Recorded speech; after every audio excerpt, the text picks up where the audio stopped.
Well, welcome back everyone to another Bible Weekly. Well, today we're going to look at one of the great leaders of the Old Testament, and his name is Moses. And today I want to focus on the fact that Moses was more interested in the presence of God than in what God could do for him. And I believe that that's a challenge for all of us, that we need to desire the presence of God, to know him personally and to know him intimately over what God can do for us.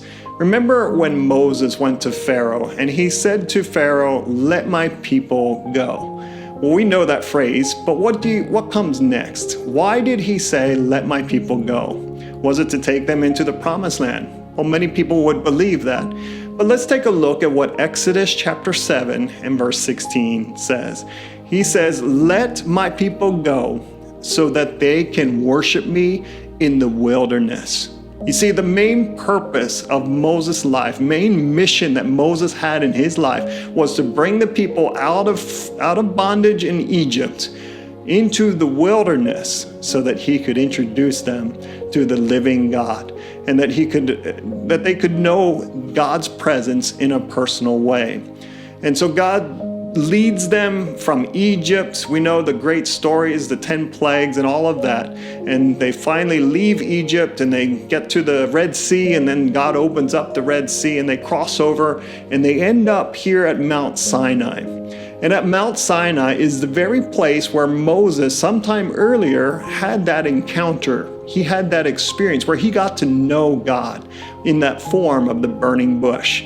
And Moses brings the people to that same place, and there again, God descends upon that mountain. It says the mountain was burning with a fire, and that there were these billows of smoke that were just rolling up in clouds, and it says that the whole mountain, that it trembled.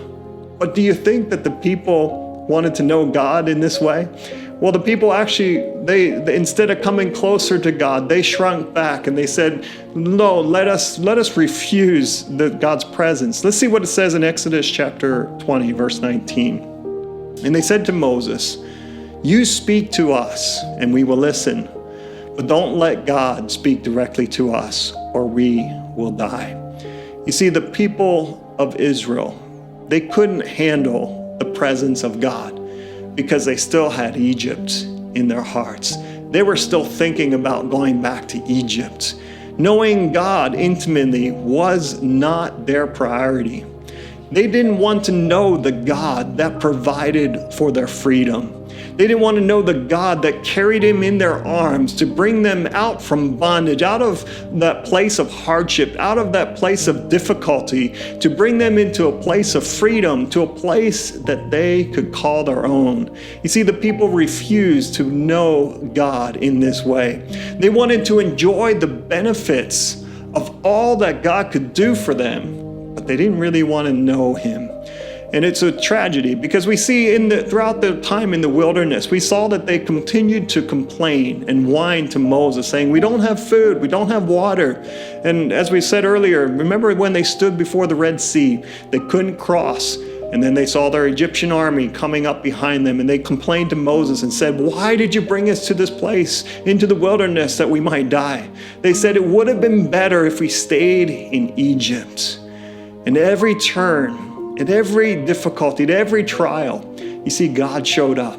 God provided the water. He provided the manna from heaven. He provided the answer for crossing that Red Sea, because they crossed on dry land.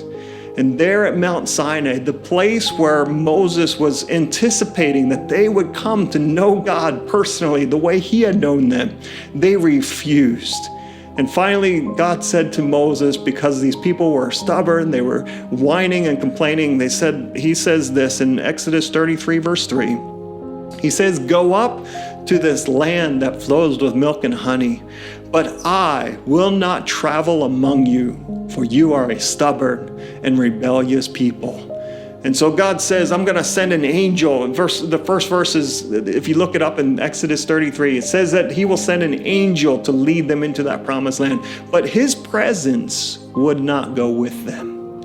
But Moses, as the leader of these people, he says, wait a minute, God, I don't want to go. He says in verse 15, he says, then Moses said to the Lord, he said, if your presence does not go with us, do not send us up from here. And in verse 17, the Lord responds to this, and he says to Moses, I will do the very thing that you have asked, because I am pleased with you, and I know you by name. God responds and says, Moses, because I know you by name. In the New Living Translation, it says, you are my friend. God says, Moses, you're my friend. And because you said this, I'm gonna honor your request. And so I'm gonna go with you.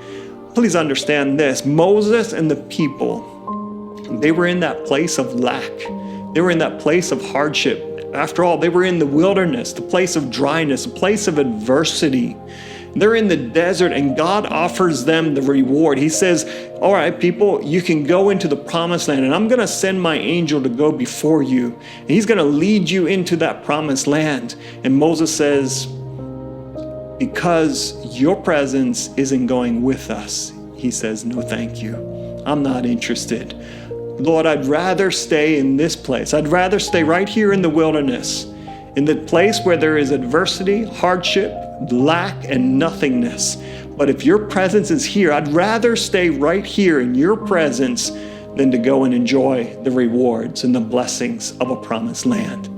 In other words, I'd rather have your presence in this place than to enter into what you have promised us. You see, Moses was more interested in a personal, intimate relationship with God.